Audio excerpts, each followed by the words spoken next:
श्री हनुमान बेनीवाल। महोदय, सदन में आज वैन पत्र विधेयक 2024 पर चर्चा हो रही है।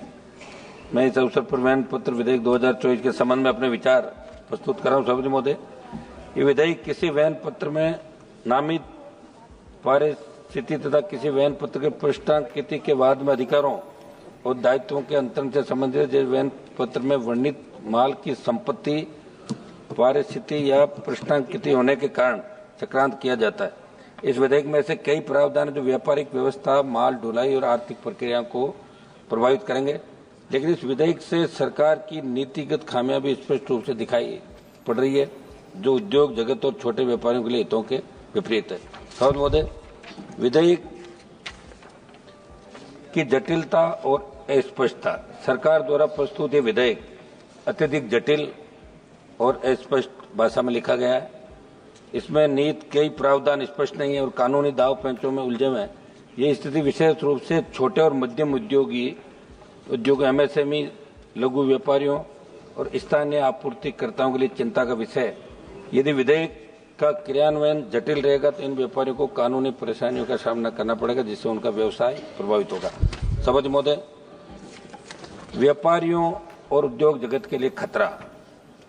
वैन पत्र विधेयक 2014 को लागू करने से पहले व्यापारी संगठनों, परिवहन उद्योग और लॉजिस्टिक्स क्षेत्र के विशेषज्ञों से परामर्श लेना आवश्यक था, लेकिन सरकार ने इस दिशा में कोई उचित कदम नहीं उठाया। माल परिवहन वैन पत्र की पृष्ठांकित और नामित परिस्थिति की प्रक्रिया को सुचारू बनाने के बजाय सरकार ने इसे अत्यधिक नियमों में जकड़ दिया, जिससे व्यापारिक लेन देन में अनावश्यक रुकावटें उत्पन्न हो सकती है। सभापति महोदय, इसके अलावा छोटे और मध्यम व्यापारियों के लिए विधेयक अनुचित दबाव और कानून जोखिम को बढ़ावा देगा। आपके माध्यम से सदन का ध्यान आकर्षित करते हुए बताना चाहता हूं कि बड़े कॉरपोरेट घराने इस कानून का फायदा उठाकर छोटे व्यापारियों पर अपनी शर्तें थोप सकते हैं, जिसमें आर्थिक असमानता और बाजार में एकाधिकार को बढ़ावा मिलेगा। सभापति महोदय, परिवहन और लॉजिस्टिक्स क्षेत्र की अनदेखी।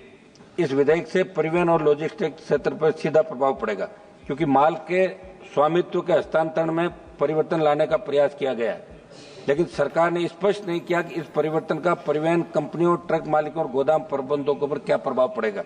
अगर कोई विवाद उत्पन्न होता है तो इसका निपटारा कैसे होगा, न्यायिक प्रक्रिया कैसे चलेगी और छोटे ट्रांसपोर्टर को इससे बचाने के लिए क्या उपाय किए गए, इन सभी प्रश्नों का उत्तर सरकार के पास नहीं। सभापति महोदय, किसान और कृषि उत्पादों पर प्रभाव। यह विधेयक किसानों को भी प्रभावित कर सकता है, क्योंकि कृषि उत्पादों की ढुलाई, भंडारण और व्यापार में वैन पत्र का महत्वपूर्ण स्थान होता है। यदि किसानों और कृषि व्यापारियों के लिए माल की स्वामित्व परिस्थिति जटिल हो जाती है तो पहले से ही मंडी और व्यापारिक नियमों से जूझ रहे संकट में और फंस जाएंगे।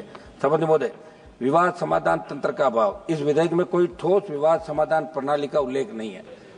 यदि वैन पत्र के संबंध में कोई विवाद उत्पन्न होता है तो इसका निपटारा कैसे होगा, यह स्पष्ट है। इससे व्यापार जगत को कानूनी प्रक्रिया में उलझना पड़ेगा, जिससे आर्थिक गतिविधियों की गति धीमी हो सकती है। सभापति महोदय, सरकार ने इस विधेयक को बिना व्यापक चर्चा के संसद में पेश किया। इससे स्पष्ट होता है कि विधेयक सरकार की हड़बड़ी और दूरदर्शिता का प्रतीक है।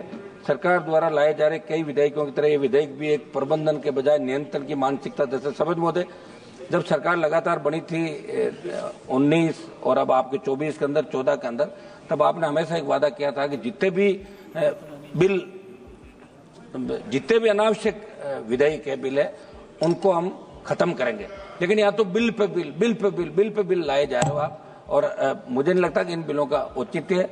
जो बिल लाए जाने चाहिए देश हित के अंदर, उन बिलों को सरकार लाए तो ज्यादा फायदा हो सकता है। मैं इस बिल का विरोध करता हूँ। Thank you.